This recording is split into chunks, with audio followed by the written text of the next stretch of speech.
Terry Brands, but I'll tell you what, nobody could have done any better than Gary McCall against Terry Brands in that situation, and that was not a fully healthy Gary McCall. Now we go Tom Brands, who was ranked second the last time the vote came out, but he beat the top-ranked man in the Virginia Duels National Team Tournament with moves like that in on Dan Knight's knee of Iowa State. Knight across the back, but Brands is a digger here. No score yet. Well, that's a good Knight's counter by Knight right there, and Knight has to avoid just what happened there, letting Brands get in on his legs so easily right there, and he has to fight that off. That's what his key to victory is. There's Barry Davis telling Tom Brands how to change that level and get into those legs of Dan Knight. Iowa State hasn't scored a takedown in these first two matches. Iowa has 5. They've been in on the Cyclones a lot more than the opposite, than the reverse has been true. You know, we saw at 118 a size difference between Sponsler and Zappical. I think we see the size difference here between Brands and Knight. Brands is much bigger. Tough drive by Brands. 2 points, a takedown.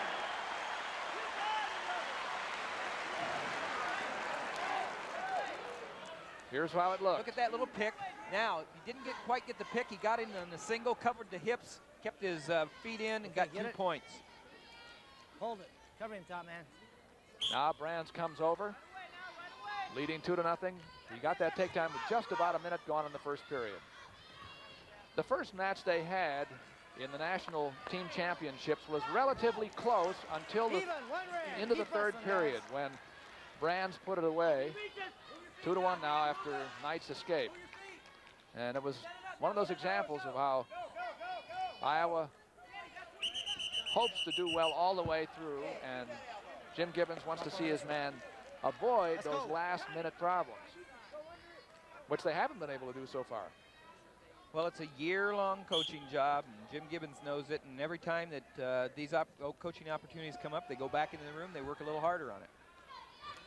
Knight reached under for a single, couldn't get it. 1.5 minutes to go. First period, it's 2-1 Brands. They're very near the edge of the mat. Knight has his back to it and gets a warning for that. There's Steve Knight, Dan Knight's brother, an All-American at Iowa State a couple of years ago.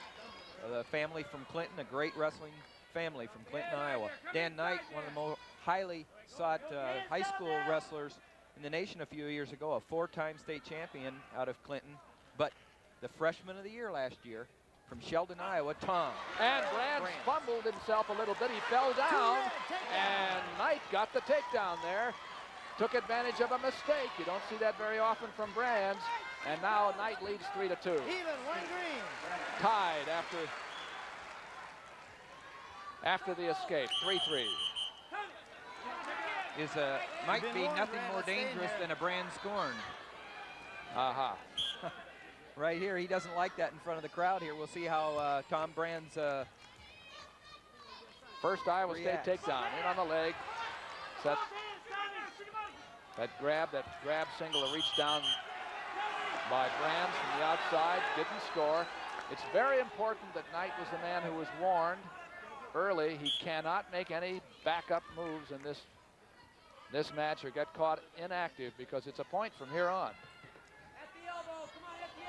20 seconds to go. Brands controlling the head. Well, Brands can control the head. He's got the picks. He's got the singles. He can just pick you apart. He can go from about any position. He's very fluid in his position. He's got a lot going for him, and only a sophomore. And there's the point. Knight is considered inactive by Pete George, and that gives Brands a point. It's important in this type of match. It's 3-3, or it's 4-3 now with that point. It's important that Dan Knight keeps his composure and knows he's in the match Iowa there. State, what do you want? Knight gets his choice, defers. Brands, leading by a point, does what most wrestlers do in this position when they're leading by a point. He takes the down, Cover him, Red. assuming that he can get away right away and score quickly.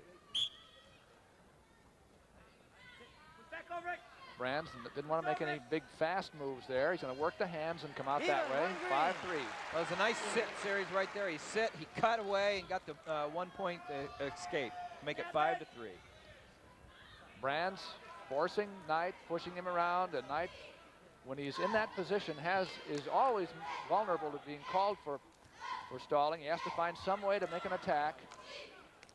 Well, and he tries a little step through there, inside trip, but that's important also, that he doesn't try anything, that he doesn't panic, that he keeps his basic maneuvers. It's only 5-3. Out of bounds. Dan Knight got a finger in the eye, so the injury timeout's going to run for him.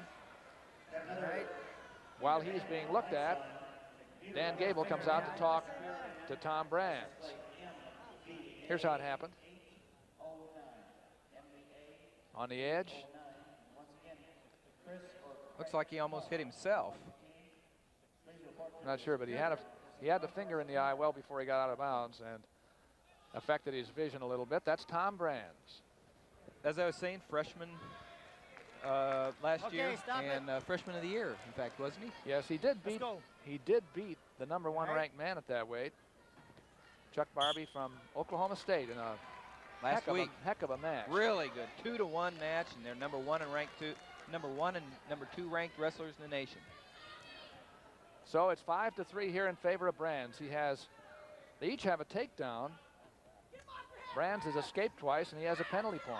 Well, here's where conditioning comes in. We're halfway through the second period. We know Tom Brands is in really good condition, usually. Dan Knight is the question mark right now, and he's got to keep his intensity and stay in there physically, Doug. Team scores 7-0. Iowa won the first 2. In literally the last second, they got a takedown that broke up a tie between Zappital and Sponsler. Zappital won. And then Terry Brands got a major decision against Gary McCall. Knight has to circle in.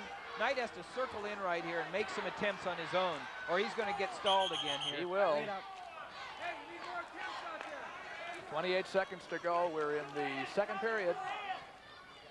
Dan Knight has offense. He's just got to show it right here. He's got to go in and use his offense. He's got good defense, but he's got offense also. He needs to use it right here. Again, he tried that step in, or just the first part of it. Brands made a shot from outside, and so they're back even again after two failures at takedowns. Brands always moving, pushing in, and Knight then has to back up. So if he doesn't come up with something, I'm sure Pete George will call him again. Well, wait, it's interesting again. It is 5-3. It's the last period right here, and this is about where they were the first match, right? Right. National team, and this is where Tom Brands turned it on and pulled away. And that's just exactly what Gable wants him to do here, and it's just exactly what Coach Gibbons doesn't want to happen to his wrestler this time around. Knight gets his choice, goes into the down position, trailing by 2. Has a chance to make it by 1 if he can escape right here, and he definitely needs to. No riding time. Brands had made, according to our statistics here, 7 takedown attempts, and Knight had made 2, and they were each successful on 1. But now Brands is in a riding time search. He has 15 seconds and counting. Well, he's got good pressure on top of Dan Knight. He's looking to flatten him out. He'll probably put in a few near wrists and look to tilt. See, he's trying to pull that wrist in. He's going to try to tilt him for a couple of points right here. No, you're still down. Knight was not able to face off and in reaction time keep that position.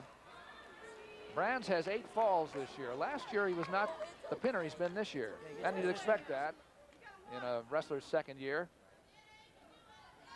Get a little more dangerous as they mature in that respect. Caution green. Caution against the top man. Brands moved a little bit too fast off the whistle. Okay, get it. Hold it. Set up again. This time they're okay, and Brands flattens Knight out. Well, Brands has a great tight waist right now, and he's really got Knight flattened out. Then he comes up tough, looking for the near wrist. Look at that hip pressure on top of him. He's got good hip pressure. He's got him completely flattened out. Now he's going to have to come out to the side and try to pin him, or he's going to get called for being parallel, as you see. Now he's got to come out. Can't stay parallel. Again, a point charged against the bottom man Knight for inactivity makes it 6-3. Now the next penalty will be worth 2 points. And after that, it's disqualification. And 45 seconds to go here. And riding time has been achieved by Brands. He just crossed the minute. 6-4 is the score here. Let's go. After the escape given to Knight. This is the important part of the match for both people. The last half a minute and just a little more. And Brands came right around and scored, makes it 8-4. Well, you know, he had to take the shot, but it's got to come through with it. And it's not a shot that's going to work. Now, he's got to stick in there right now or Brands is going to run away. Knight's got to stay right in there and get tough. He's got it. He's just got to show it. And Brands is beginning to turn it on. This is where Iowa pulled away and Brands pulled away from Knight in the national team championships the first time they met. It's 10-6 after that flurry, and it took only about 20 seconds. And Knight doesn't dare back up because he'll be penalized 2 more points. Tom Brands in on a nice single right here, using his head to cut the angle, turning it into 2 points. That makes it 12-6. 12-7. At the end, he didn't get a major decision, but he had 3 takedowns in the last 35 or 40 seconds. Wow. Riding time makes it 13-7 in favor of Tom Brands over Dan Knight at Carver Hawkeye Arena. And after 134 pounds, it's Iowa 10, Iowa State nothing. Take a loose, guys. Hey.